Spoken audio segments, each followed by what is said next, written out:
पहला तरीका ये है कि वाइफ जो है टेम्परेरी वहाँ पे रिजाइड कर रही है और काम कर रही है। दूसरा होता है कि कॉज ऑफ एक्शन वहाँ पे आया है, या तीसरा है कि वाइफ वहाँ पे परमानेंटली रहती है। तो ये 3 तरीकों से जो है जुरिसडिक्शन बनती है। और दूसरी चीज़ आपको ये देखना है कि आपका ऊपर अगर मेंटेनेंस बन रही है या फिर बनने वाली है तो अपनी लाइबिलिटी ज़रूर दिखाएंगे। इसमें टैक्स लाइबिलिटी हो गया, या फिर पीएफ आपका कट रहा है वो एक लाइबिलिटी है, या फिर आपके माता पिता जो ओल्ड एंड एलिंग है उनकी बीमारी चल रही है उनका इलाज करा रहे हो आप, वो एक प्रॉपर रीज़न है कि आप मेंटेनेंस नहीं दे पाओगे। हेलो फ्रेंड्स, मैं हूं एडवोकेट नितेश बांका। आप मेरे YouTube channel let's speak legal में आज मैं आपके सामने एक बहुत ही बेहतरीन वीडियो प्रस्तुत करने जा रहा हूं। आज मैं आपको बताने जा रहा हूं step by step process domestic violence case में, और आपको क्या क्या चीज़ें करनी है डोमेस्टिक वायलेंस के केस में। ये पूरा वीडियो इसके बारे में है। देखिए, सबसे पहले तो मैं आपको ये बताने जा रहा हूँ कि जब भी डोमेस्टिक वायलेंस की कंप्लेंट फाइल होती है, कोर्ट जो है डीआईआर का ऑर्डर देता है, डोमेस्टिक इंसिडेंट रिपोर्ट का। अब डोमेस्टिक इंसिडेंट रिपोर्ट कई लोग ये समझते हैं कि प्रॉपर इन्वेस्टिगेशन होती है और एक रिपोर्ट जाती होगी मजिस्ट्रेट के पास और उसके बाद जो है समन्स इशू होते होंगे। ऐसा नहीं होता।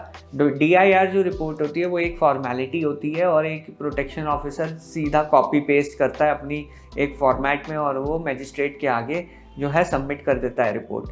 और उसके बाद मजिस्ट्रेट जो है समन्स इशू करते हैं सारे रिस्पोंडेंट्स, जो भी रिस्पोंडेंट्स उस कंप्लेंट में बने हैं। तो अब जब आपको सम्मन प्राप्त हुआ तब आपको जो है सबसे पहली चीज़ ये इंश्योर करनी है कि पूरी कंप्लेंट और पूरे डॉक्यूमेंट्स आपको मिले हैं या नहीं मिले हैं। सबसे पहले आप ये चीज़ चेक कर लीजिए। अगर आपको पूरे डॉक्यूमेंट्स या जो कंप्लेंट की कॉपी नहीं मिली हैं तो आप मजिस्ट्रेट के साथ जा सकते हैं, बोल सकते हैं जनाब मेरे को जो है पूरी कंप्लेंट नहीं मिली और मेरे को डॉक्यूमेंट नहीं मिले, तो आपको उसी वक्त सारी कंप्लेंट की कॉपी और डॉक्यूमेंट्स उपलब्ध करा दिए जाएंगे। तो सबसे पहली चीज़ आपको ये करनी है। उसके बाद आपको ये चेक करना है कि क्षेत्र अधिकार यानी ज्यूरिसडिक्शन बनती है डोमेस्टिक वायलेंस केस की या नहीं बनती है। अब ये 3 तरीकों से होता है। पहला तरीका ये है कि वाइफ जो है टेम्परेरी वहाँ पे रिजाइड कर रही है और काम कर रही है। दूसरा होता है कि कॉज ऑफ एक्शन वहाँ पे आया है, या तीसरा है कि वाइफ वहाँ पे परमानेंटली रहती है। तो ये 3 तरीकों से जो है जुरिसडिक्शन बनती है।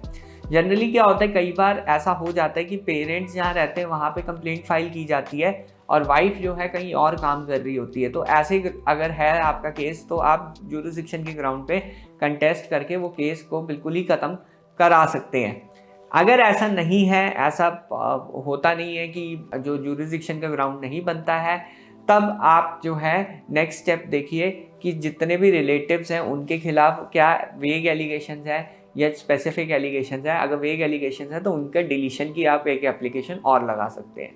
तो यहाँ पे देखिए जुरिसडिक्शन के ग्राउंड पे भी आप डोमेस्टिक वायलेंस का केस जो है बिल्कुल खारिज करा सकते हैं इनिशियल स्टेज पे ही।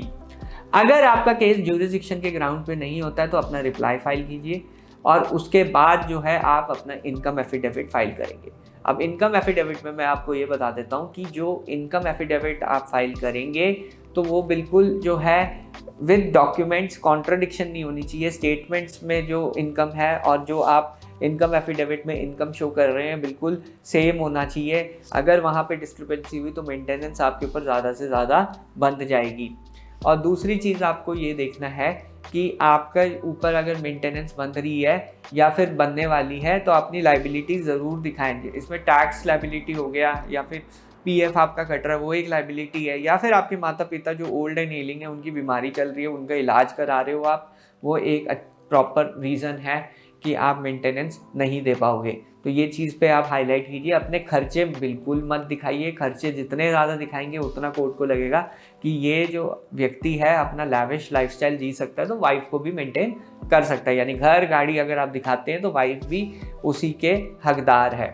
दूसरी चीज़ आपको बहुत इंपॉर्टेंट चीज़ इसमें करनी है कि जब भी इनकम एफिडेविट फाइल होता है वाइफ का पहले हो उसके बाद आपका हो। अगर वाइफ ने चीज़ें डिस्क्लोज नहीं की हुई हैं तो सेक्शन 91 का प्रयोग कीजिए। पता करिए वाइफ कहाँ काम कर रही है और कितनी उसकी सैलरी है। अगर आपको ये पता है कि कहाँ काम कर रही है तो सेक्शन 91 से आप इनकम का प्रूफ जो है उसके एम्प्लॉयर से डायरेक्ट निकाल सकते हैं, या फिर बैंक अकाउंट से स्टेटमेंट पूरी आपके कोर्ट के समक्ष आ जाएगी। सेक्शन 91 का ज़रूर प्रयोग करें इस स्टेज पे। उसके बाद आपकी इंटरिम आर्ग्यूमेंट्स होगी। अगेन इंटरिम आर्ग्यूमेंट्स में जो भी ऑन रिकॉर्ड चीज़ें आई हैं उस पर आपकी आर्ग्यूमेंट्स हो जाएंगी। उसके बाद जो है केस आपका एविडेंस स्टेज पे आएगा। अब एविडेंस स्टेज में आपको ये चीज़ ध्यान रखनी है कि कॉमन सेट ऑफ फैक्ट्स, यानी जो चीज़ें हो रखी हैं आप पति और पत्नी के बीच में कॉमन हुई है, अच्छे इवेंट्स हुए होंगे, हनीमून पे गए होंगे, आपने फेस्टिवल एंजॉय किया होगा या फिर कोई रिलेटिव के यहाँ गए होंगे, तो वो सब जो जो फैक्ट्स हैं वो ऑन रिकॉर्ड क्रॉस एग्जामिनेशन में आपको पूछने हैं, और जो भी उसके साथ रिलेटेड फोटोग्राफ्स हैं वो एग्जिबिट ज़रूर कराइए। जो फैक्ट्स आप दोनों की नॉलेज में है वो आप एविडेंस में आप क्रॉस एग्जामिनेशन में जो है पूछ सकते हैं। दूसरी चीज़ आप कर सकते हैं, जब आपका एविडेंस होगा तब जो फैक्ट्स आपकी नॉलेज में है वो आप कोर्ट के सामने एज अ एविडेंस, जो भी डॉक्यूमेंट्स हैं आपकी साइड के हैं वो आप प्रेजेंट कर सकते हैं। उसके बाद फाइनल स्टेज आ जाती है फाइनल आर्ग्यूमेंट्स की।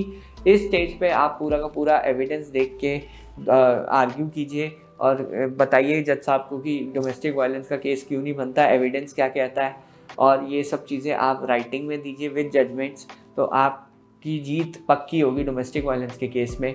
तो इस चीज़ का ध्यान रखिए। इस पे मैंने एक आर्टिकल भी लिखा है, आप डिस्क्रिप्शन बॉक्स में जाके आर्टिकल भी चेक कर सकते हैं। बहरहाल वीडियो देखने के लिए बहुत बहुत धन्यवाद। अगर आपको ये वीडियो पसंद आई है तो प्लीज़ मेरे चैनल को सब्सक्राइब कीजिए, वीडियो को लाइक कीजिए और कमेंट कीजिए अगर आपका कोई क्वेश्चन या डाउट है। धन्यवाद, थैंक यू वेरी मच।